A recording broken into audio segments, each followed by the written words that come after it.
It's definitely, yeah, like you said, the hustle, because I'm still a growing artist and I'm trying to gain exposure all the time. Yep. So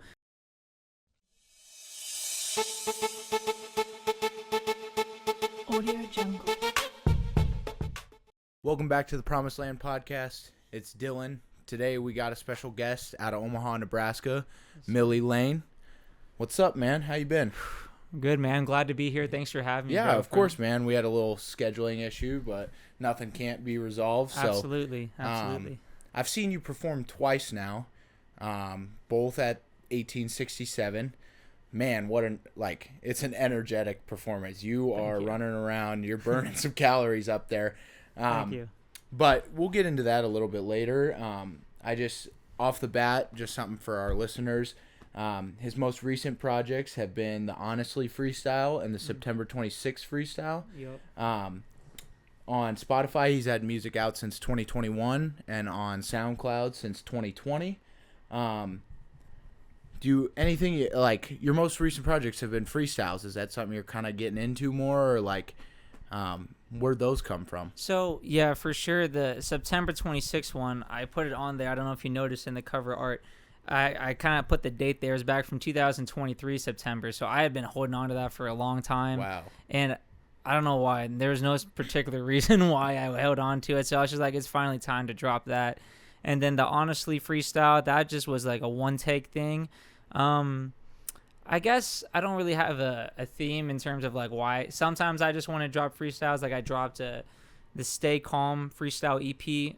All the beats were produced by my buddy Izzy out here in Lincoln, Nebraska. He's he's the keyboard for the band The Break Room. Break Room. So they got a show at Bodegas this next week. But yeah, so I kind of just like to have a mix. I know one thing I really want to be able to try to take care of is people seem to really like the Vampire Slayer songs and the storytelling.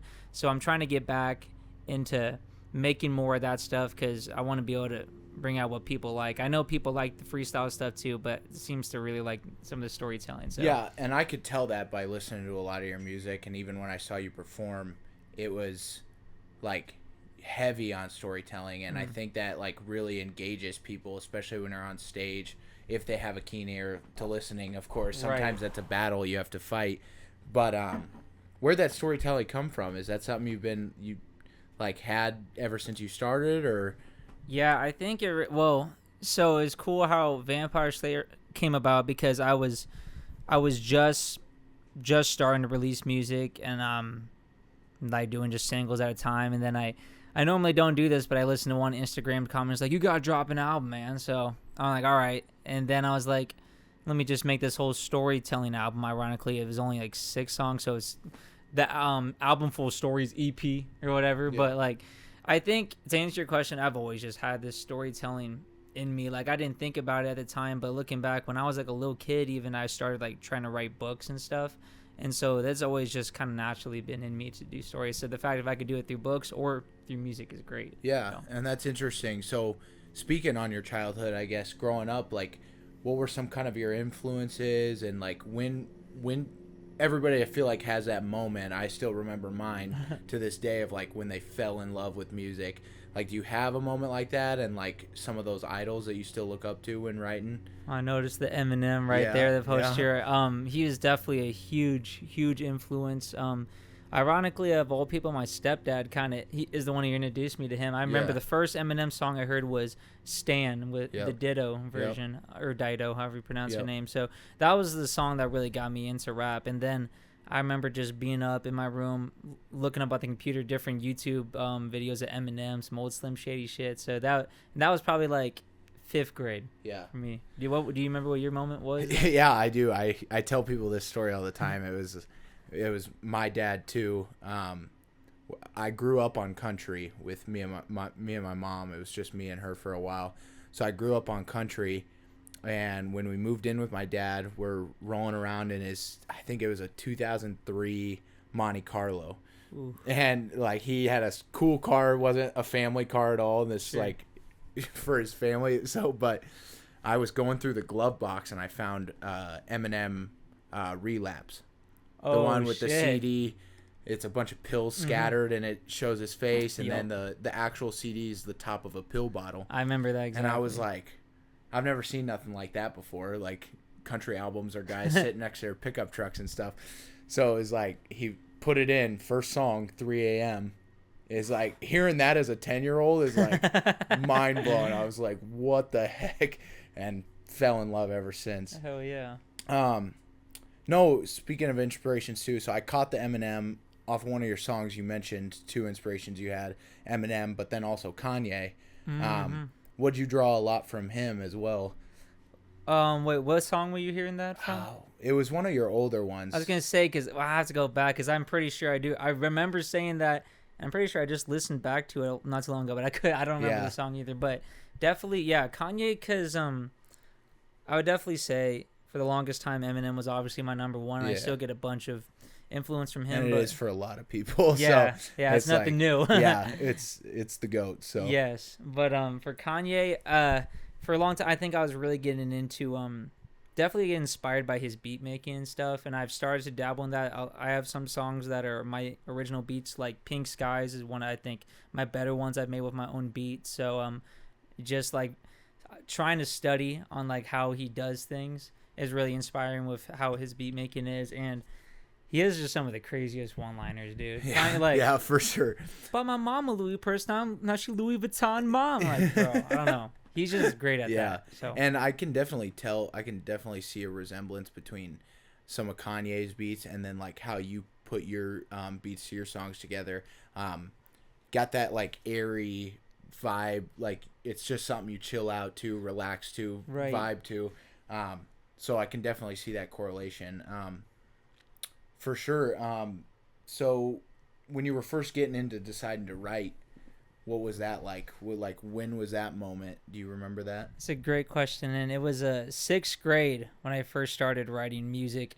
I remember, and of course, bro, I remember some of the first lines. Of course, it was the corniest shit ever, as like anyone is when they first started rhyming. I was like something with like chilling on the couch in a tuxedo, eating a burrito, fucking Fritos. Yeah, just whatever you can rhyme with. Yes, but I remember I was so excited to like show people that. I think I had a little recording back on like remember those little slide phones? Yeah. Back in the day, I think I recorded it on that. And I was so excited to show people that shit. Yeah. So sixth grade, I think, is when I first started getting into it, and it was really, really therapeutic for me. Like thinking back on it, I had some stuff.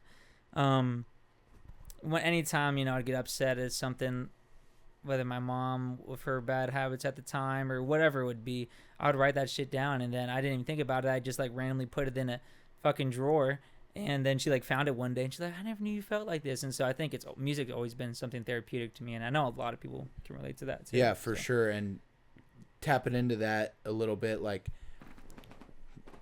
you kind of start to feel a sense of like yourself, like you said, therapeutic, but like it's an escape. It's instead of like lashing out in anger or sadness or whatever, like you put those thoughts on paper because it's hard to go tell somebody else, but then like putting it on a piece of tree, like for some reason it makes that stuff like settle a little bit more. I definitely have noticed that before. Is that kind of like how you feel? I would definitely agree. There's definitely like times if like you're just feeling such raw emotions like that you said, whether anger or sadness, and sometimes that's the best way to put it out. And I heard something interesting from They Are Ghost. He was here. I think he moved back to LA. I'm sure you maybe met him along the way, but he said sometimes like that's when he like actually finds out what problems he's going through by first writing it out. And kind of had an epiphany a while ago thinking like, because I'm trying to like really think I'm on like a spiritual journey of like really trying to get a lot of growth in me right now, and something I need to do is keep looking back at my old writings. One example, and this wasn't really like with a song or anything actually, but it was just something, I think it was for like a school project. We were supposed to write a certain emotion, and what I wrote down was like, I just want to hop on a train and get out of town. And like it seems like kind of random, but I'm like, whoa, like that's not the only time I've had that kind of thought. Yeah. And I think I tend to think that way when I'm like too stressed with the problems I got going on, and I'm just trying to like find an escape. So I think I need to do more of that, to like look back and be like, okay, and like it might open up more about myself. Yeah, that's interesting, man, and I appreciate you for sharing. For sure. Also, getting back into your writing a little bit, you mentioned Vampire Slayers. Those are some deep stories and well thought out, put together stories. Thank you. Where did that idea of the Vampire Slayer come out? Especially, you have 2 out already, and Vampire Slayer 3's in the works. It's on the way. Yes, Okay. finally. So where did that thought come from? Where did that story come from? So as I had mentioned a little bit earlier, I was just trying to get a bunch of different stories all into one album, and Vampire Slayer happened to be one of them. And I'm trying to think, it was a beat I'd found off YouTube. Shout out to Broke Boy. He was a crazy beat, and like when I first heard it, I knew it had to be something that was going to be like more aggressive based on the tone and everything. And I don't know what it was. I just felt, honestly, I don't remember. I just remember like wanting to talk about vampires. And like for me, I guess part of like when I get to like knowing, okay, I want to write a story, I just kind of start letting the words flow, and then it naturally kind of just comes to me after I start getting a plot idea going down, I guess. Yeah. And then like I feel like a lot of people worry about during that writing process, like worrying about syllables, making things rhyme. So it sounds like maybe you just came back to that later and fixing word arrangements or stuff to match the beat. Yeah, it's just always kind of like tooling around with it. Yeah. It's because definitely like that one, honestly, I probably finished writing the song in either one session or the very next day. It didn't take that long, but it's that sometimes it's just one of those things that as long as you keep retooling and working at it, because it'll the come to you. content of the story is what matters, and the moment you lose that, then you don't have a storytelling song. So Right. So right. that's good that you focus on that. I also noticed by listening to a lot of your stuff, there was a lot of talk about like important issues. I mean, stuff that's sensitive and stuff that's hard to talk about sometimes. Animal, inhumane stuff, pollution, Right.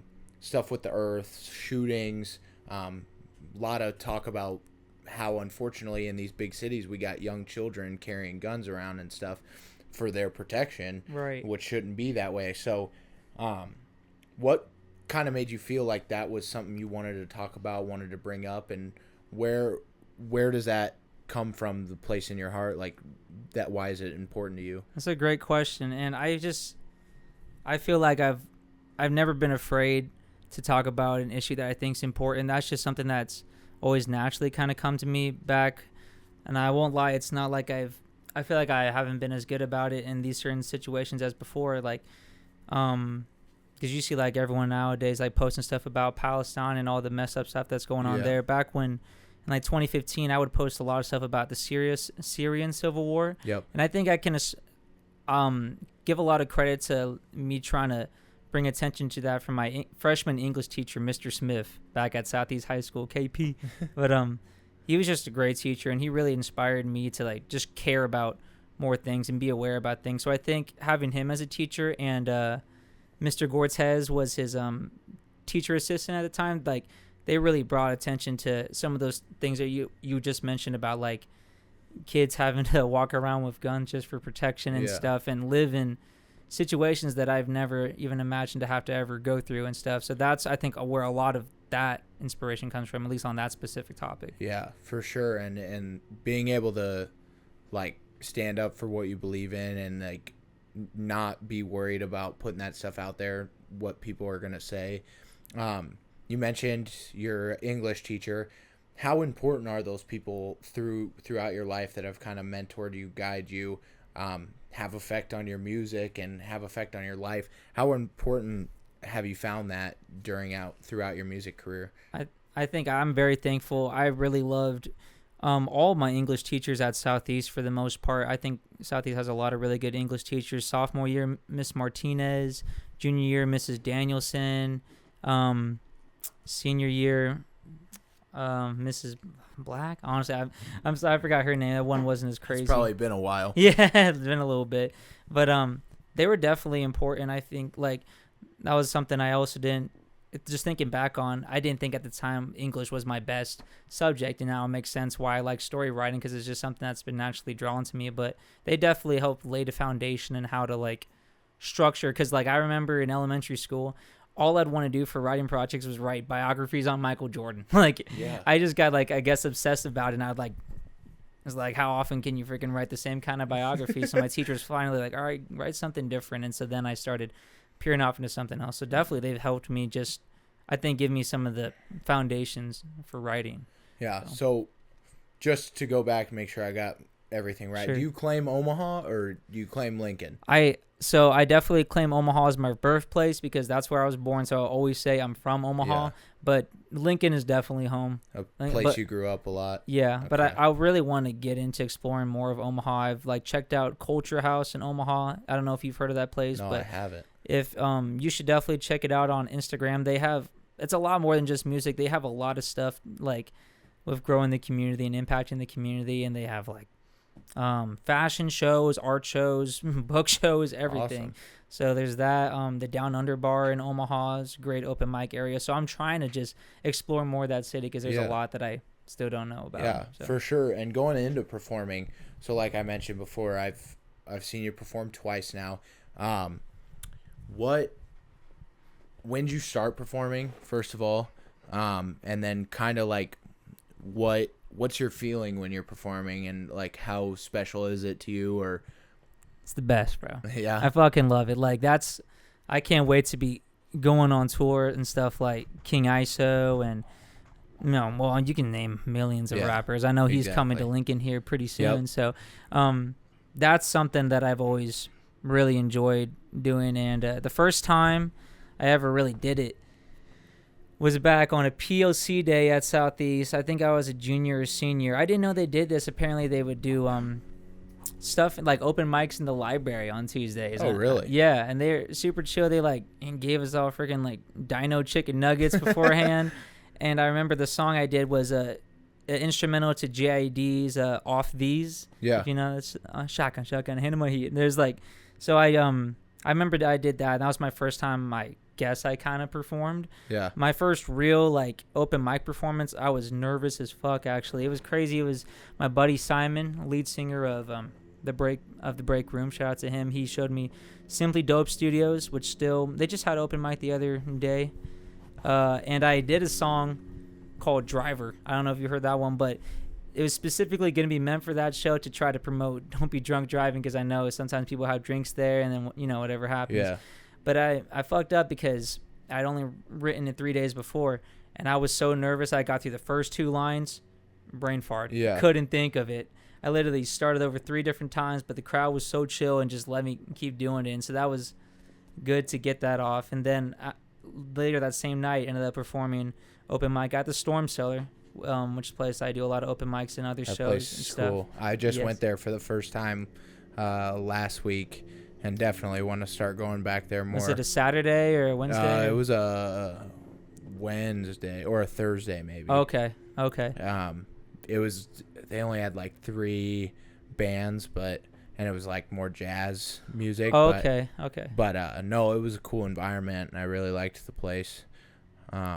It's an amazing spot for Yeah. sure. So Yeah, and I definitely. So the shows I've seen you at are paid entry. You get paid as an artist.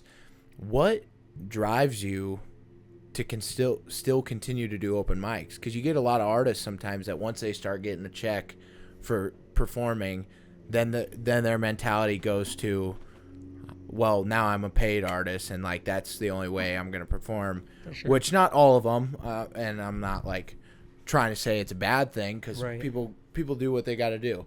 But like I know you're hitting open mics a lot. I know you're getting around doing that.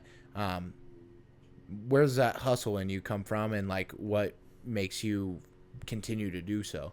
I think it's definitely, like you said, the hustle, because I'm still a growing artist and I'm trying to gain exposure all the time. Yep. So I've noticed definitely that's why I'm trying to go out and branch out to more of an Omaha crowd too, doing those open mics in Omaha. And I've seen it gain some effect. I randomly would get a DM on Instagram saying, I saw you at the Down Under the other night. You were, blah, blah, blah. I liked your set. So doing that stuff, I definitely see a direct impact in how I can grow my fan base that way. So that's why I do it. And also I think it's big to just I think even Justin mentioned this is like just sharpening your blade a little bit, especially like before a show. If I haven't done an open mic in a while, just get a couple in there to warm me back up for the stage. For sure. So. And that's kind of what I figured the answer was going to be. I just wanted to get it out of you to see where that drive comes from. For sure. Well, not to mention, I could do a freestyle on open mic any day. Yeah. So I like doing that a lot. And it shows the passion in it. You mentioned a JID thing. Your first song put out on the Soundcloud was a JID thing, which I listened to, which is because JID's got a crazy flow, and it's hard to compete with. It's hard to keep up with, but you held your own on that beat, man, and it's impressive. And what kind of made you get into doing some of those remixes and those types of things like that? Was just that way to start, or is that something you kind of always loved doing? I think it definitely was kind of like a way to start, because that's some early shit. You dug in deep, I bro. Told you. You dug in deep. I'm not going to waste your time bringing you here, man. Appreciate it, man. Because, I think you're exactly right. It's just like it was a way for me to like, easy enough, just hop on an instrumental real quick. And it's just for the love of being able to write something to it. Because I think that song you're talking about is the one I did for the POC day. Oh, really? Thing. Yeah. Is it? Yeah. Yeah. I'm pretty sure. D's, I think it's called. Yes. Yeah, that's the one. That's the one, man. Yeah. So, and I'll never hesitate to go on another instrumental. I do want to try to, in terms of releasing music, probably just use original beats from now on. Yeah. But in terms of freestyles, I would definitely do another instrumental anytime. So yeah. And I'm always interested to know this too, because obviously you take pride in all your work, and as an artist, you kind of have to be that way. But if you had to pick one or two songs that were your favorite to make, and you still go back and listen to, and you just love, what would you say those were? That's a good question. In terms of like enjoying the process of making, oh man, or just like the finished product, sure. Now listen back to it. I do tend to do that a lot. There's a couple of songs that are unreleased that I've been listening to back a lot.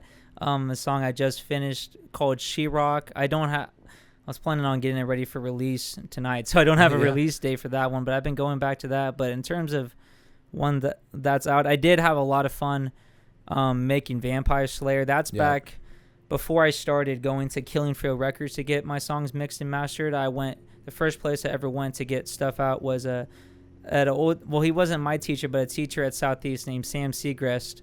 I went over to his place because he records for other bands and stuff, has his own band. And when I brought the track to him, I had gotten most of it recorded, but he really helped me put all the sound effects at the end, like the door slamming, the shotgun sounds, the screaming and everything. And so that was a lot of fun to make at his house. I think we both had a lot of fun putting the sound effects. And I do always enjoy performing that song, because it's kind of, I like telling like how it grew. It used to be just me wearing just my Vampire Slayer shirt and then, fucking jumping around. And then I got some really good advice from this rapper named Raw, but his name's Philip, and he said, you got to really harness the Vampire Slayer, because right now I just see a dude just running around getting hype as shit. And so he inspired me to get the trench coat for Vampire Slayer. And then along the way, I thought, I should probably throw some garlic out at some point for when I mentioned it in the song. And so I like how it's all came together. Eventually, like when I'm doing my own tours and stuff, I'm going to get like people dressed as vampires getting on stage, fake blood splattering. I'm going to make it a whole shit. Even better than you got to kind of lean into the stuff like that, the stuff that like has that kind of production and has that kind of character development. Absolutely. I just lost the question I was going to say. But one other thing I noticed too, you are, and in our day and age, it's very like necessary, but you're very consistent on social media. You're posting 5 to 7 times a week. Thank you. Whether it's just something personal, whether it's a promo for something or a song that already came out, or you just doing your daily activities, like it doesn't matter. You're getting that out there and making sure to tag your music with it. Was that kind of has that always been natural for you, or is that something you really had to like kind of force yourself to do because of how important it is nowadays? Yeah, I definitely had to like force myself at first, but definitely like as time has gone on, it's become just a habit, right? So it's definitely a lot easier. But it's still something I really need to continue to work on. Instagram, I have a lot of fun posting on Instagram. Yeah. I feel like there's so many cool features I can add, and so I have fun with it. But I'm not as good on posting on TikTok as much, Yeah. and I know that one can tend to have bigger exposures. So I appreciate you saying that, bro, because it means a lot. Because there's definitely some days where I feel like, you get discouraged by the algorithm or whatever it is. But I'm trying to retool my mindset to keep making more content. I don't know if you've heard of, you probably have an independent artist named Nick D. I actually I bought his audiobook, and he really kind of helped retool my thinking in terms of like how to make content and make sure that you're not just viewing it as promotion, but viewing it as getting other people entertained. So I'm trying to make more content based around that. And I have seen a lot of success in a few of the skits I've made with Brian at Killing Field Records and stuff like that. So, and even if it's not a full-on skit, just trying to make it visually pleasing at least. Yeah, for sure. And I mean, like, I'm not going to be the one to say that I have a shit ton of stuff in my feed, but I do definitely always have a Millie Lane video in my feed. And, Thank you. And, I mean that in a good way, man. Yeah. Like that's impressive to be able to do, because it is hard. Trust me, I struggle with that all the time too. So that's what it was. Killing Field Records. Where is that at? They're off. Man, I should know the exact location. It's off White. It's really close to the Bay in Lincoln. You can look it up. Lincoln. Yeah, it's in Lincoln. You can look it up. They're on Apple, Google Maps. Gotcha. So, but I've never heard of them. So they're great, man. And it's Brian and his brother, but he's the main engineer there. I know he's always a hardworking, busy motherfucker, dude. Yeah. He's always got clients. Sometimes he's working into like 2 a.m. Yeah. It's crazy. So okay, now I remembered. Into the production side a little bit. Where do you get your beats from? Have you always went and got them mixed and mastered from a professional place? Tell me about that process. We talked about the writing process, but yeah, it's a great question. It's a mix of a lot of things. I still sometimes I'm scrolling through YouTube, and if I find a beat I really like, I go and buy the license and go ahead and work with that. Some of the songs are my own beats I've made off FL Studio. I'm really fortunate. I have some buddies like IZ, his younger brother Sam, who will send me beats sometimes, and so I definitely have got some tracks out for them. Like Blue Lady was made by Sam, who an incredible fucking sample on that song, bro. And then in terms of production side, I used to try to mix and master by myself, and I was realizing sometimes the loudness would hit right, sometimes it wouldn't, and I do admittedly probably got to keep working on mixing and mastering skills, but I know at the moment I need to try to focus more on the content creation, and so having Brian to be able to mix and master my stuff is so fucking convenient and important. Yeah, save some time too on your end as the creator, the artist. Absolutely. And he just does an amazing job, and something that I still wouldn't be at right now. He went to school for it and everything, so he knows what he's doing. Yeah, for sure. So all I have next is what's upcoming. You have a show June 28th at 1867. I think it actually might not be at the... I thought it was at 1867, but I have to double check because I just got the poster today from Justin. I'm pretty sure it's somewhere else. Let me make sure. Oh, brother, where'd it go? I'll go through his text. Hey, no problem. Okay. Yeah, he just sent me it today. Yeah, it's... I'll be opening up for Stevie Stone Friday, June 28th, 2024 at Gray's Keg. Oh, yeah, Gray's Keg. Yeah. 104 North 20th Street. So I'm excited because I've never performed there. Yeah. So that should be a good show. And opening up from Stevie Stone is pretty huge, man. How you feeling about that? I'm excited. Like, I did a little research on him. I know he used to be on Tech Nine's label and everything. And I was just talking to one of my fans / buddies, and he's like, yeah, Stevie Stone goes way back, bro. Yeah. So I'm definitely excited. I really hope I get a chance to talk to him after the show and whatnot, and just, hope put on a good show. For sure. And then we touched on it a little bit, Vampire Slayer 3. Yes, sir. What's that process looking like right now? So right now I'm still writing to it. I got a little bit more written into it the other day, and it's crazy. I was looking back. From Vampire Slayer to Vampire Slayer 2, I think it took me 2 years. So I came out with the second one, and now it's been over 2 years since Vampire Slayer 2. But my plan is finish writing that, and that will end the trilogy, and then I'll make a Vampire Slayer trilogy or Vampire Slayer Chronicles. Not sure what the title's going to be, but of all 3 in a little EP. Gotcha. So that's what that'll be so. interesting to see. I'll be looking out for that. Hell yeah. And then 2 other songs, Father Figures and In My Bag. Yes, sir. I'm assuming those are probably further along in the process, and you're probably writing all the time. So if you can at all give me a little insight on what those songs are about. Absolutely. In My Bag, that comes out June 8th. The same day I'm going to be up in York doing a outside show. Oh, you're doing that festival? Yeah. I heard about that. You get an hour? I don't know. He told me I'll be performing at 1 o'clock. I don't know how long I'm going to be So I on. heard the time slots are an hour. Oh, my God. Okay. So you can do anything. Well, that's what I heard from another friend of mine that's performing there that weekend. Okay. But it sounds like, and I could be wrong, but it sounds like you get from 1 to 2. Okay. And you get to do whatever you want.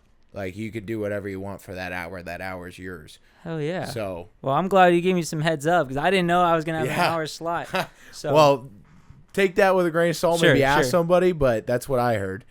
Hell yeah. I'm a little sad I got to miss it, but. I'm going to bring some water balloons or something then to throw at people. I don't know. Do something to spice it up. It might be hot out. But yeah, In My Bag, I'm excited for that. I have a feature with 2 Flights, who actually goes on tour. His first show on tour the day that song drops. He just ended up being something kind of random. He followed me on Instagram. I hit him up saying we should work. And he said, yeah, I'll check some stuff out, send me a beat. And I think I got a pretty inspiring hook on it, so I'm really excited for that. It kind of even like gave me a little motivation back today. So I hope that it can serve as a good vibe and some motivation for people. Cool. And then Father Figures?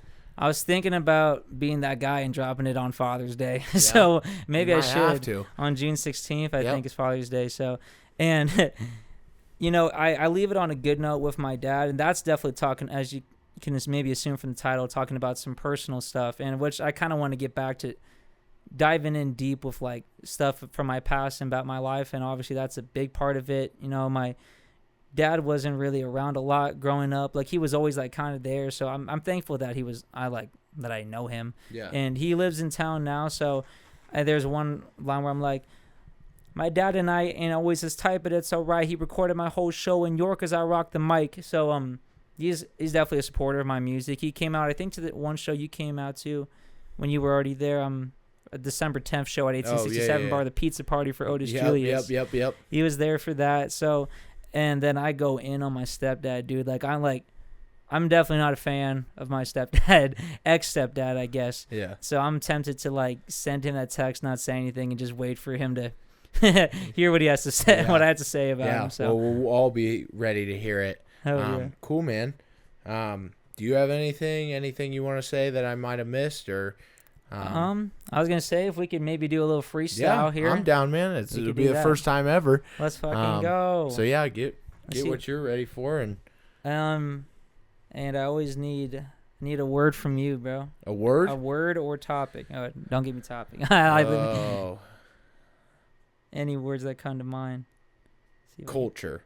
Okay, culture. I'll go with this one. I think. Do you need 2 words? Get one from the editor back behind the camera. Give me a word, man.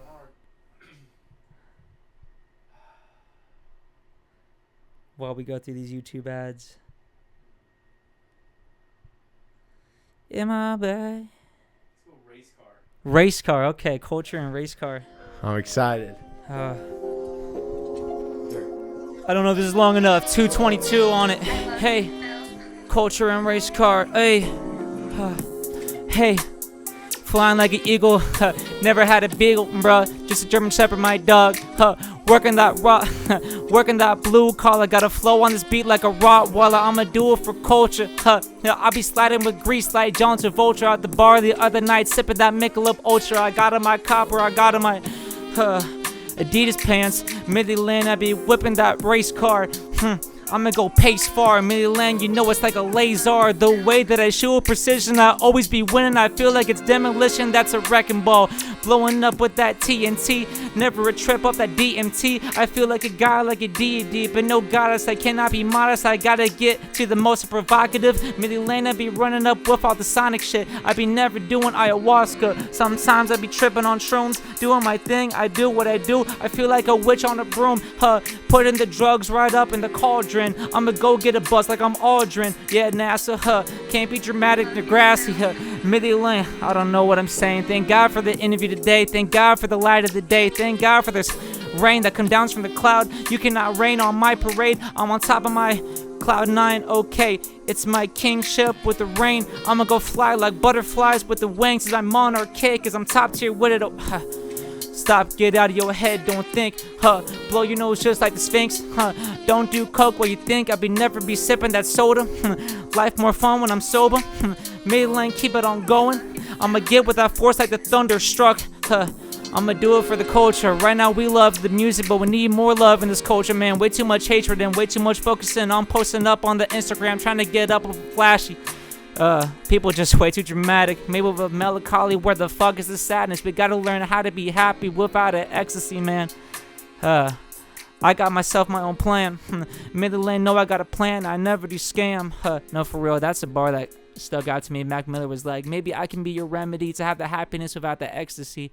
And that shit's deep, bro, because sometimes I do feel like I'm trying too much to seek fucking happiness from a weed high, a mushroom trip high, and I'm like, fuck, that's not where we definitely, I mean, I feel like a lot of people can relate to that, man. We all got addictions, man. 100%. But no, that was sick, dude. Thank you. Definitely not. That's the first time we ever had that happen. Yes, sir. Hopefully the audio's come in well, but we'll have to see that and edit. But for sure. No, that was dope, man. That was good. Thank you. Do you do that a lot? Do you practice freestyling a lot? I had to practice in the car on my way over here, bro. I had to. I sometimes I go through. I'm trying to find the right balance of doing it enough where I'm feeling well enough versed in practice, but where I'm not doing too much where I get burnt out from it. I definitely should probably practice more, but I definitely do it in my free time. I try to do it a lot when I'm in the car, just driving home and stuff. Well, and that's definitely a way to and expand your vocabulary, expand your which directions you can go with certain bars and end up at the same punchline and different stuff like that, and exploring those different spaces. I find that interesting, man. That was dope. Thank you. I appreciate that. Thanks for letting me do that. Yeah, of course. Anything else, man? I was going to say, do you have ending credits? Anything else you need to say? Not really. I mean, King ISO, when's he come to the Bourbon? June 20th. King ISO comes to the Bourbon. I'll pop out to that. It's going to be crazy. And like he said, June 28th, catch Stevie Stone in Lincoln as well. That's another Nice Enough entertainment show. Have to represent Nice Enough. Absolutely. We also, I mean, there's Mayday with DJ Hoppa and Friends is coming. Oh man, I don't want to screw this up. I think July 10th. Okay. To the waiting room. So that'll be a good one. But yeah, I don't know. You mentioned when you first got in here that you might have questions for me. I'm open to it too. Yeah, absolutely. I would like to say, what's the process? How did you first of all, how'd you get in touch with Justin Strawstone in the first place? I had been going to Nice Enough shows for about a year. Obviously King ISO shows, but then I was popping out to the local shows and watching those shows. And eventually one day I had kind of seen Justin in passing and said what's up to him and nice to meet you and whatever. And then eventually it got to one day where I was just like, hey man, this is kind of what I want to do for a living. Can I follow you around sometime? And he was like, yep, sure. Why not? And so that I started January 6th or January 8th maybe of this year. And so we've just been going at it from now. So that's awesome, bro. It's been fun. It's been an experience. It definitely a lot to learn. And he kind of told me that up front. He was like, man, sometimes this industry can eat you alive. And I was like, I'm ready for it. Hell yeah. So yeah. How'd you get in touch with Nice Enough? So it was one day. Unfortunately I don't talk to him anymore, but an old rapper friend of mine named the Mellowville, he had the idea of bro, Justin's gonna be up with for a show at the Reverb Lounge. Yeah. And it was ironic how he found him because I had known about Justin a while ago. I reached out to him on Instagram. And I'm glad he didn't meet me at that time because I think it was definitely just not the right time. I don't think Vampire Slayer was even out yet or anything like that.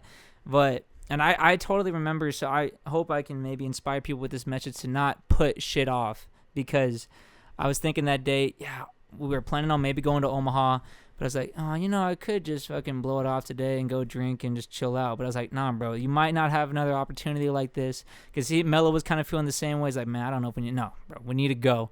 Drove up there, and then I give him a lot of credit because, I gave us the drive to get up there, and then as soon as we saw him, he was determined as fuck. He was like, I got to talk to you right now as soon as we saw him. And Justin even told us, like, normally I would tell people wait to the end of the show, but the way that the determination in your eyes, and so that gave me a lesson, too, to, like, go into anything like that with, like, not taking no for an answer. And even just the idea of the worst thing they could say is no. Like, like people are so much scared of everything else, and it's like, man, you gotta try. You gotta, if it's what you want, and that's the way you want to get there, or a way to get there, then you can't put it off, like you said. So yeah, absolutely. I think, and I'm glad you mentioned that. People are scared of the outcome, and I definitely get nervous about that kind of shit when I'm, like, showing my music in public and everything. But, like, that's a lot of bullshit, man. A lot of the things you fear are going to happen don't even end up happening at all. For sure. And if they do, it's on a much lower scale than what you make up in your head, man. Yeah. So that's where I met him. And then he was so chill. He was like, we told him we were from Lincoln and whatnot. And without even listening to our music, bro, he's like, we might have a show for you. We'll put you on as the first guys. And it was for fucking Doobie. Yeah. Wow, a Doobie show too. Yeah, that's a big show. It was August 10th at the 1867 bar, and we shared the spot and opened up, and it was a great experience. Yeah, that's awesome, man. So Justin's a great guy. He does a lot for this industry. I was gonna say, I think he really is trying to build up a lot of people. Yeah, and I respect that a lot from him. For sure. So, well, man, I appreciate you coming by. I hope you had a good time. Absolutely. Hella respect for you, man, and keep doing your thing, man. And thank you, sir. All the accolades, the stuff, your flowers, they'll come, man. You just keep grinding.